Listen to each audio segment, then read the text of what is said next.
सूरज उगने से बदलते हैं ये धरा आसमां, चलते रहने से हो जाती है हर मुश्किल आसान।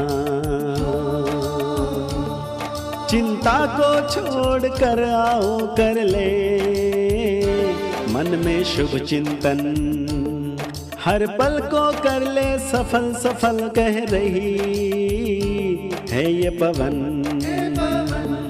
संवार ले सुधार ले कर समस्या का समाधान, संवार ले सुधार ले कर समस्या का समाधान, कर समस्या का समाधान, कर समस्या का समाधान, कर समस्या का समाधान, कर समस्या का समाधान, कर समस्या का समाधान। नमस्कार, आदाब, सत श्री अकाल मित्रों, स्वागत है एक बार पुनः समाधान कार्यक्रम में आप सभी का। कल भी हम चर्चा कर रहे थे कि कैसे ईश्वर से मदद प्राप्त की जा सकती है, कैसे उनसे दोस्ती की जा सकती है। मुझे महाभारत का एक प्रसंग याद आ रहा था जब द्रौपदी का चीरहरण हो रहा था। जब उनका चीरहरण हो रहा था तो उन्होंने मदद के लिए सबको पुकारा, अपने पांचों पतियों को पुकारा, गुरु द्रोणाचार्य को, कृपाचार्य को, भीष्म पितामह को और तमाम जितने भी सगे संबंधी बैठे हुए थे सबको उन्होंने पुकारा कि मेरी मदद करो। लेकिन मदद कहीं से भी प्राप्त नहीं हुई। अंततः उन्होंने भगवान को याद किया और हम सब जानते हैं कि उन्हें मदद उनसे ही प्राप्त हुई। लेकिन एक विचारणीय बात है कि अंत में हमें ईश्वर क्यों याद आते हैं। जीवन भर तो हम सभी को याद करते रहते हैं, अपने सगे संबंधियों को, तमाम प्रकार की अपने चारों तरफ की चीज़ों को, लेकिन ईश्वर को याद नहीं करते जो वास्तव में हमारे सच्चे शुभ चिंतक हैं, सच्चे हितैषी हैं, सच्चे मददगार हैं। शायद इसीलिए कवि ने लिख दिया कि दुख में सुमिरन सब करे, सुख में करे ना कोई। तो अपने सुख के दिनों में भी यदि हम उन्हें याद करते रहें, उनसे सच्ची मित्रता कर लें, तो ऐसी परिस्थिति हमारे जीवन में कभी भी नहीं आएगी।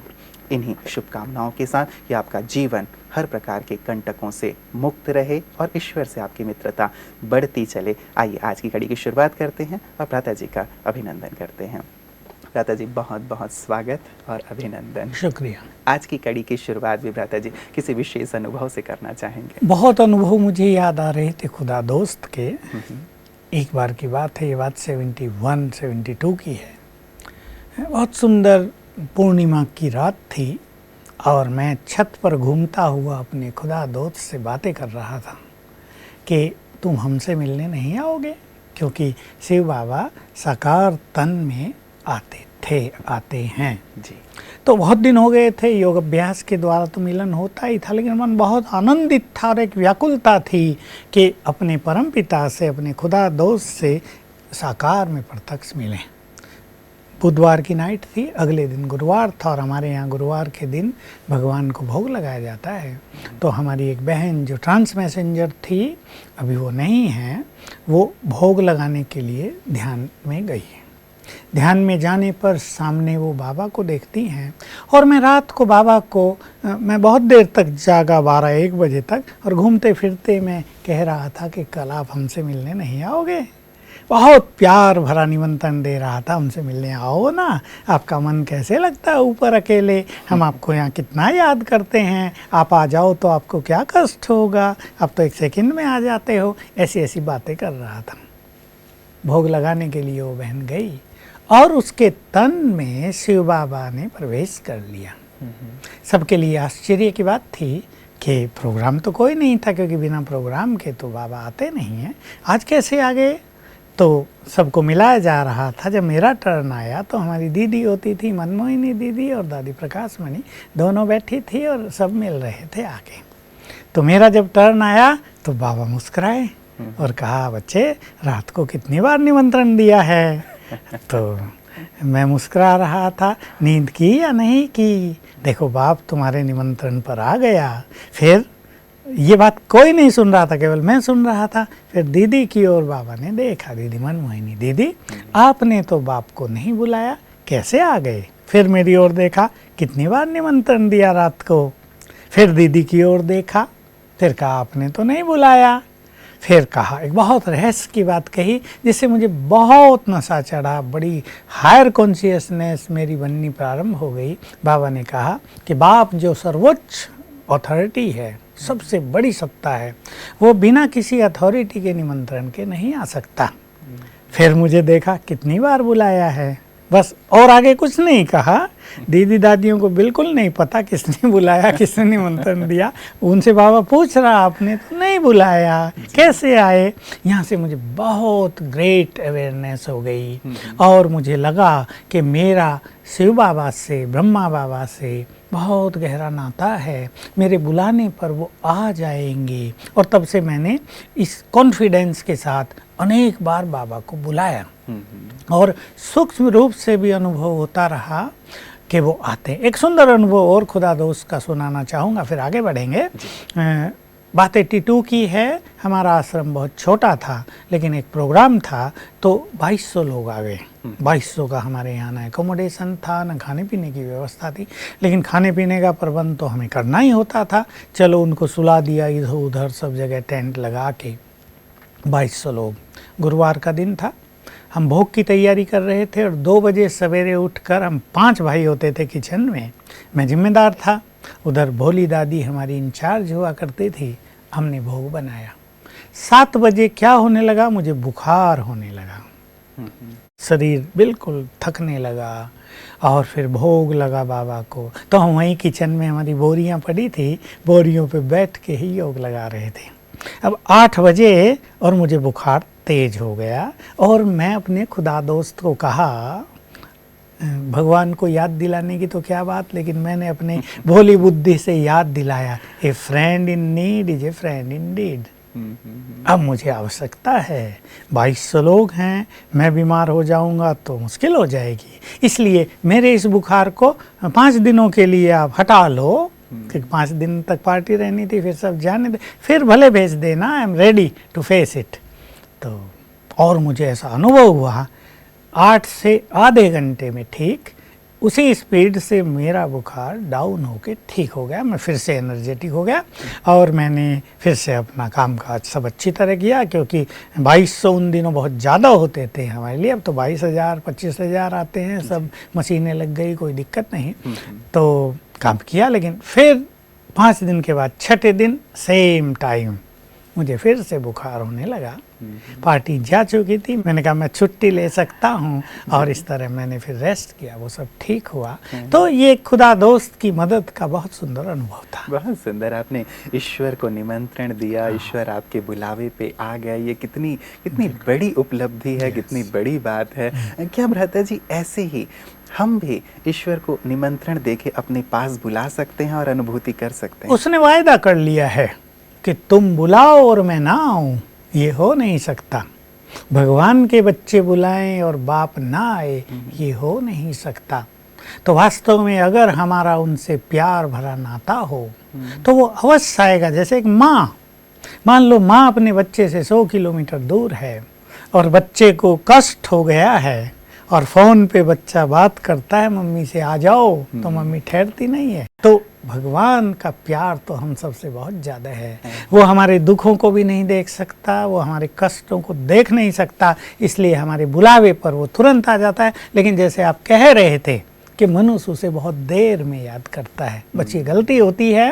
और अगर उसकी याद हमें आए, इसका तरीका है कि हम इसकी बहुत अच्छी आदत डालें, उससे अपना नाता जोड़ लें, अपने परिवार का हेड उसे बना लें, अपनी जिम्मेदारियां उसको सौंप दें, तो वो हमारी बहुत केयर करेगा। और फिर हमारे दुख नहीं होंगे, उसके दुख होंगे, हमारी समस्याएं नहीं होंगी, उसकी होंगी, और वो बंध जाएगा उन सबको ठीक करने के लिए। बिल्कुल, इन सुंदर अनुभवों को भ्राता जी आपसे सुनते रहेंगे, बड़ा ही आनंद आ रहा है और महसूस हो रहा है। जब ऐसा लगता है कि जब आप इस अनुभव को कर सकते हैं और जब आप कहते हैं कि ऐसा अनुभव हर एक व्यक्ति कर सकता है, तो लगता है कि सचमुच हम भी उससे ऐसा ही समीप का नाता जोड़ सकते हैं और फिर तो हमारे पास कोई समस्या रहेगी ही नहीं। लेकिन कुछ समस्याएं आई हुई हैं भ्राता जी हमारे पास मेल के थ्रू, मैं आप उनकी ओर लिए चलता हूँ आपको। ये सोनल जी हैं जो नासिक से हमें लिख रही हैं और ये कहती हैं कि मैं रोज़ समाधान प्रोग्राम देखती हूँ और सूर्य भाई जी जो सुझाव बताते हैं वो भी बहुत इफ़ेक्टिव हैं। मैं 4 साल से ब्रह्मा कुमारी से जुड़ी हुई हूँ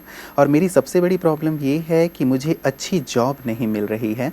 बहुत कोशिशों के बाद भी कुछ नहीं हो रहा है। कहीं काम अच्छा है तो पेमेंट बहुत कम होने की वजह से काम करने पर भी जो बेसिक नीड्स हैं वो पूरी नहीं हो रही हैं। सब कुछ ठीक है सिवाय एक अच्छी जॉब के। मैं क्या करूं? प्लीज़ प्लीज़ प्लीज़ सुझाव बताइए। बहुत सारे प्लीज़ इन्होंने जोड़ दिए हैं भ्राता जी, अच्छा सुझाव इन्हें देना ही पड़ेगा। बिल्कुल, ये तो क्लियर है, जो व्यक्ति योग्य हो, जिसने बहुत अच्छी एजुकेशन प्राप्त की हो, कई कोर्सेज किए हों, डिग्री डिप्लोमा लिए हों, वो ज़रूर चाहेगा कि उसको एक अच्छी जॉब मिले। लेकिन कुछ मनुष्य के पास्ट के कर्म, कुछ मनुष्य के निगेटिव थॉट्स, कुछ उसके मन की अपनी उलझनें उसकी सफलता में बाधक बनती हैं। ये बहुत सारे केसेस में देखा गया कि सब कुछ अच्छा होते भी यदि उसके साथ उसके माता पिता की ब्लेसिंग्स नहीं हैं, यदि चारों ओर से उसे गुड फीलिंग्स प्राप्त नहीं हो रही हैं, वो एक ईर्ष्या द्वेष के माहौल में रहती है, उसका मन भी रिवेंजफुल रहता है, तो ये काम थोड़ा कठिन हो जाता है। इसलिए सोनल बहन को मैं कहूँगा, अपने मन को शांत करें, अपने मन को पॉजिटिविटी से भरे, संतुष्ट हो जाए और अपनी ये जो इच्छा है, इच्छा कहें या उसकी योग्यताओं के अनुसार जो प्राप्त करना चाहती हैं, ये अपने परम पिता को समर्पित कर दें कि मेरी ये योग्यताएं हैं, ये मेरी नीड हैं, मैं आपको ये समर्पण कर रही हूँ, अब आप ही रास्ता निकालो। पहले ऐसे अच्छी अपनी मनोस्थिति बनाए, क्योंकि मनोस्थिति श्रेष्ठ होते ही परिस्थितियाँ बदल जाती हैं। मैं ये अनुभव बहुत बार सुना चुका हूँ कि जिन बच्चों की मनोस्थिति बहुत सुंदर है, बी कर रहे हैं, फाइनल ईयर होने से पहले, फाइनल सेमेस्टर से पहले ही जॉब मिल जाती है। जिनकी मनोस्थिति अच्छी नहीं है वो 1-2 साल इंतज़ार करते रहते हैं। ऐसे बहुत सारे अनुभव हैं, तो मैं इनको भी एक योग की विधि सजेस्ट करना चाहूँगा। रोज़ सवेरे उठते ही 7 बार संकल्प करेंगी, मैं मास्टर सर्वशक्तिवान हूँ, विघ्न विनाशक हूँ और सफलता मूर्त हूँ। तो 7 बार ये तीनों संकल्प तीनों इसी क्रम से जी। मैं मास्टर सर्वशक्तिवान हूँ, शक्तियाँ एक्टिव हो जाएंगी। विघ्न विनाशक हूँ, वो शक्तियाँ विघ्नों को नष्ट करने लगेंगी। सफलता मूर्त हूँ, तो सफलता की ओर ले चलेंगे। फिर 1 घंटा इन्हें 21 दिन तक योग अभ्यास भी करना है, ये तीनों ही संकल्प करके। योग अभ्यास बहुत अच्छा हो, पावरफुल हो, उसमें एकाग्रता बहुत अच्छी हो, इसलिए ये ऐसा समय चुन ले जब इसकी एकाग्रता बहुत अच्छी होती है। चाहे वो सवेरे 7 बजे का टाइम हो, 6 बजे का टाइम हो, चाहे इवनिंग टाइम हो, जब ये अपनी जॉब से घर वापस लौट आए, अगर ये तब रिलैक्स फील करे तब योग अभ्यास करे, क्योंकि कईयों का योग अभ्यास शाम को बहुत अच्छा होता है, कईयों का जॉब जाने से पहले बहुत अच्छा होता है, कईयों का ईश्वरीय महावाक्य सुनने के बाद बहुत अच्छा होता है। जब इनका योग का अनुभव अच्छा होता हो, ये 1 घंटा योग करे 21 दिन तक, तो निश्चित रूप से इसे गॉडली ब्लेसिंग्स मिल जाएंगी और अपने टैलेंट्स और क्वालिफिकेशन के अनुसार इसको अच्छी जॉब मिल जाएगी। बिल्कुल। तो ये योग का अभ्यास भ्राता जी 21 दिन करने के बाद, कई बार ऐसा होता है कि 21 दिन हमने कर लिया लेकिन अपेक्षित सफलता नहीं मिली, तो क्या हमें उसे कंटिन्यू करना चाहिए? ये भी कुछ केसेज में होता है, क्योंकि इसमें 2 ही कारण होते हैं। कॉन्फिडेंस की कमी, मनुष्य को ये रहता है कि योग तो कर रही हूँ पर पता नहीं होगा या नहीं। ये एक सबकॉन्शियस माइंड में फीलिंग भरी रहती है, मैंने योग करके देख लिया, मैंने अच्छे काम करके देख लिए, मैं तो जीवन भर भक्ति भी की थी, मैंने तो पाप भी कोई नहीं किया, फिर भी पता नहीं मुझे क्यों नहीं मिलती, पता नहीं मिलेगी या नहीं। जो पता नहीं है ये हमारे कॉन्फिडेंस को डाउन करता है। इसलिए एक तो कॉन्फिडेंस फुल होना चाहिए और दूसरा योग में एकाग्रता। अगर ये है तो सफलता अवश्य मिलेगी। फिर भी अगर मान लो ऐसा कभी कभी नहीं होता, कभी कभी भी मार्ग में दीवार जरा पावरफुल होती हैं तो 21 दिन दोबारा कर लेना चाहिए। बिल्कुल, चलिए हमारी शुभकामना रहेगी भ्राता जी सोनल जी के लिए कि जल्दी से जल्दी उन्हें जैसी इच्छित जॉब वो चाहती हैं वैसी प्राप्त हो जाए। अगला मेल हमारे पास भ्राता जी आया है, इन्होंने अपना नाम तो नहीं लिखा है। ये कहती हैं कि ओम शांति भैया, मैं डॉक्टर हूँ और अभी मैं आई सर्जन की पढ़ाई पढ़ रही हूँ। मुझे ज्ञान से जुड़े हुए 7 साल हो गए हैं और एक बार माउंट आबू भी बाबा से मिलने के लिए मैं आ चुकी हूँ। मेरी समस्या ये है कि मेरे बचपन में मेरे मम्मी पापा मुझे बहुत डांटते और मारते थे। कोई भी छोटी गलती की बहुत बड़ी सज़ा वो मुझे दे दिया करते थे। मेरे मम्मी पापा भी डॉक्टर हैं, वो बहुत बिज़ी रहते थे इसलिए वो मुझे अपना ज़्यादा समय नहीं दे पाते थे, पर इसका इफ़ेक्ट मेरे ब्रेन पर बहुत ज़्यादा पड़ा है। मैं बहुत डरने लग गई हूँ छोटी छोटी बातों पर, और मेरे मम्मी पापा ने मुझे कभी प्यार से उन्होंने कभी बात नहीं की है, तो वो भी मेरे ऊपर एक असर डाले हुए हैं। और अब मैं चूँकि पढ़ाई पढ़ रही हूँ आई सर्जन की, तो इसमें मुझे कॉन्फिडेंस की और अच्छे कंसंट्रेशन की भी आवश्यकता है। तो कृपया बताएं कि ये जो पास्ट का एक जो भय मेरे अंदर समाया हुआ है पेरेंट्स की तरफ से, और ये जो कंसंट्रेशन बढ़ाने की बात है, ये दोनों बातें कैसे मैं सहज कर सकती हूँ। बच्चे माँ बाप की फीलिंग को नहीं समझते और कहीं कहीं माँ बाप बहुत व्यस्त होने के कारण बच्चों को प्यार नहीं दे पाते। ये आजकल समाज में परिवारों में ज़्यादा होने लगा है। माँ भी जॉब पर है, अब वो बेचारे थक के आते होंगे, ये कुछ जरा सी गलती कर देगी तो अपना सारा टेंशन इस पे उड़ेल देते होंगे। यही प्राय परिवारों में होता है, क्योंकि डॉक्टर हो या कोई बड़ा ऑफिसर हो, टेंशन तो सबके पास रहती है, मानसिक थकान भी सबको हो जाती है। और बच्चे भी उस चीज़ को फील नहीं करते कि माँ बाप की डांट उनका प्यार है, उनकी डांट में उनका प्यार समाया हुआ है। क्योंकि बच्चे दूसरा रूप देखना चाहते हैं ना, बच्चों की बुद्धि इतनी मैच्योर तो नहीं होती। ये केसेस बहुत जगह होते रहते हैं कि बच्चों को प्यार नहीं मिलता, तो या तो वो कहीं और जगह प्यार की तलाश करते हैं, या ये जो माँ बाप की डांट है उन्हें भयभीत कर देती है और उनके कॉन्फिडेंस को डाउन कर देती है, क्योंकि वो मैच्योर नहीं होते, वो उसको उस ढंग से नहीं लेते हैं। इसलिए इस क्वेश्चंस के आधार से हम सबको ये कहना चाहेंगे, अपने बच्चों को प्यार अवश्य दें। गलती तो वो करेंगे, वो बच्चे हैं, वो युवक हैं, उनकी अपनी भी एक्सपेक्टेशंस होती हैं, कई तृष्णाएं, कई वासनाएं उनके अंदर से भी निकलती रहती हैं। इसमें उनका दोष नहीं होता है, वो पराधीन होते हैं, वो गलती करते हैं, लेकिन माँ बाप प्यार दें, प्यार से समझाएं, उनकी पालना भी अच्छी तरह करें। जैसे छोटी सी बात है, आजकल आम का सीज़न है, आम घर में आए, लड़कों को ज़्यादा खिला दिए, लड़की को नहीं दिए, या देखा कि माँ थोड़ा पक्षपात कर रही है, तो बुद्धिमान तो है ना लड़की भी, तो वो देखकर डिप्रेस अवश्य होती है। इसलिए माताओं को, जो स्वयं नारी हैं, ये भेदभाव नहीं करना चाहिए। नारी को नारी का सम्मान करना सीखना ही पड़ेगा। आज हमारे समाज में, परिवारों में एक विडंबना हो गई है कि हमारी मातृशक्ति बच्चों का, लड़कियों का महत्व नहीं समझ पा रहे। यद्यपि आज वो बराबर की हो गई हैं, किसी भी फील्ड में वो पीछे नहीं है, चाहे एजुकेशन का फील्ड हो, चाहे पैसे कमाने का हो, चाहे साइंटिस्ट बनने का हो, चाहे बड़े बड़े पद संभालने का हो। तो हमारी जो माताएं हैं, मातृशक्ति, उन्हें भेदभाव का मार्ग छोड़ देना चाहिए। मैं इस सबको कहना चाहूँगा। अब मैं आता हूँ इस पर। इसने 7 साल से ज्ञान भी लिया है। अब ये पहला तो एक संकल्प करे, स्वयं भगवान मेरा साथी है। ठीक है, इसको लौकिक माँ बाप से प्यार नहीं मिला, ये अपने पारलौकिक माता पिता से प्यार लेती रहे।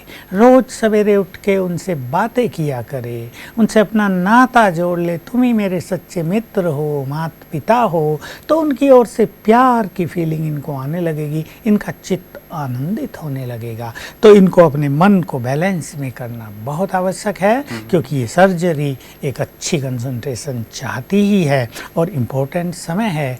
इस समय जो इनकी क्वालिफिकेशन हो जाएगी वो पूरा जीवन इनके काम आएगी। अन्यथा एक छोटी सी भी कमी बार बार जब ये ऑपरेशन करेंगी, इनको एक कमी के रूप में दिखाई देगी। इसलिए मैं इनको कहूँगा कि हमारी छोटी बहन बिल्कुल भयभीत न हो और रोज़ सवेरे उठकर ये संकल्प किया करें, मैं सर्वशक्तिवान की संतान, मास्टर सर्वशक्तिवान हूँ, निर्भय हूँ।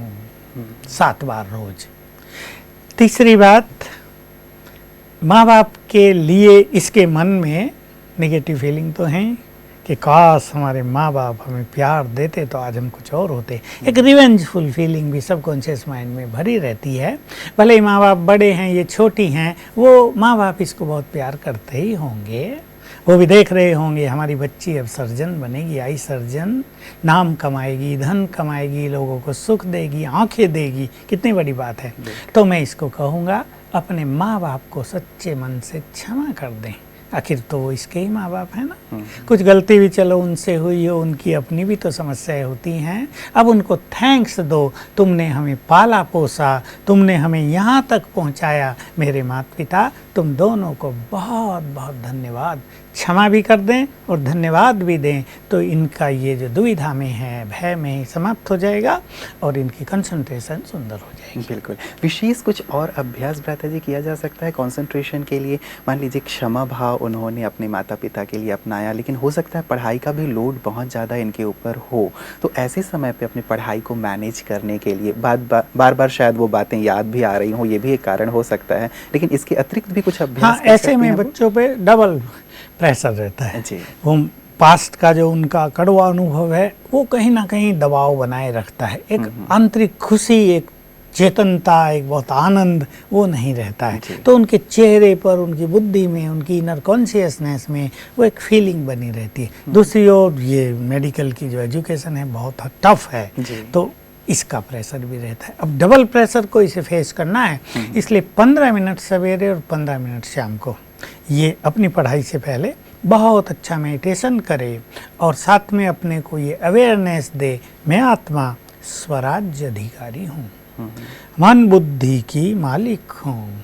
अपनी बुद्धि को कमांड दे, प्रोग्रामिंग दे, है मेरी बुद्धि, जो मैं पढ़ूँ तो उस सब को याद कर लेना, जो आज मुझे कॉलेज में पढ़ाया जाए तो सब को ग्रहण कर लेना और एग्जाम के समय इमर्ज कर लेना।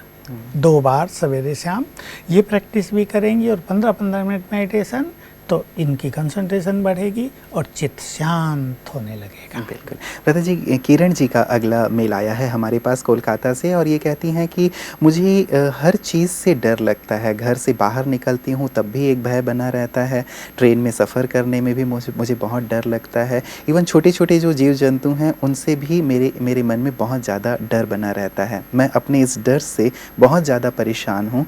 क्या राजयोग इसमें मेरी मदद कर सकता है कि मैं अपने भय से मुक्ति प्राप्त कर सकूं? किरण जी कोलकाता से। हाँ किरण जी, एक तो डर, दूसरा परेशान। कई बहनें छिपकली से इतनी डरती हैं, काकरोच से भी कि अरे छिपकली का बड़ा भय है कि रात को सोने जा रहे हैं और एक छिपकली दिख गई, बस नींद पूरी हो गई, अब इसको निकालो। अब छिपकली तो कहीं भी छुप जाती है, पता भी नहीं चलेगा, सारा परिवार लगा रहता है, छिपकली बाहर नहीं निकलती और ये जागती रहती है कहीं मेरे ऊपर न गिर जाए। अब छिपकली को भी तो डर है मैं इनके ऊपर गिर के मरूंगी क्या।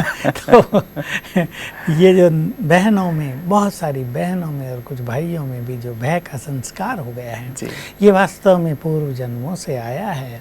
कुछ ना कुछ ऐसी घटना उनके साथ हुई हैं। मान लो कुत्ते ने काट लिया, उसको काफ़ी कष्ट हो गया, पहले दवाइयाँ भी इतनी अच्छी नहीं होती थी।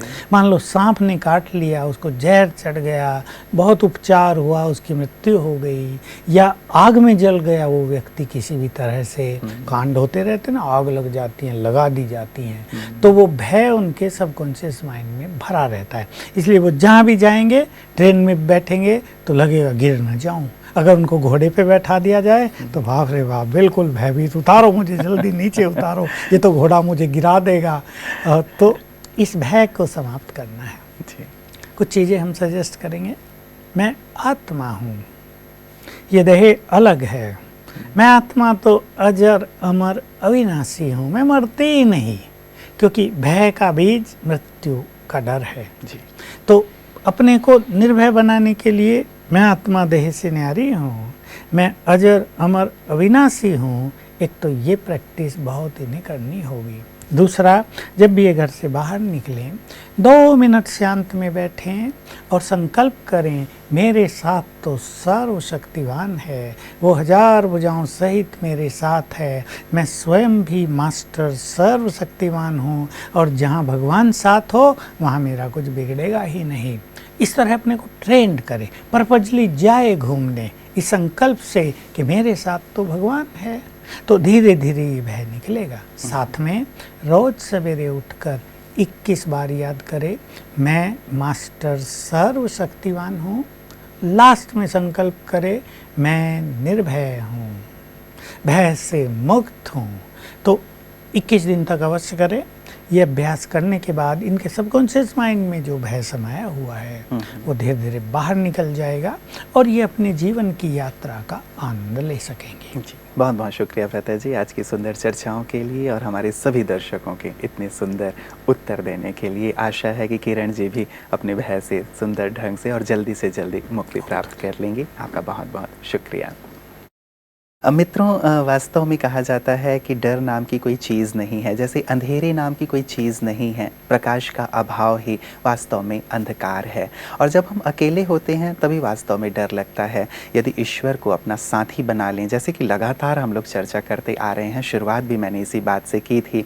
व्यक्ति जब अकेले चल रहा हो, एक छोटे बच्चे का एग्जाम्पल ही ले लें। जब छोटा बच्चा घर से बाहर निकलता है तो गली के जो 2-4 थोड़े से शैतान किस्म के बच्चे होते हैं वो उसे पीट देते हैं, नाराज़ कर देते हैं, रुला देते हैं। बच्चा रोता हुआ अपने घर आता है।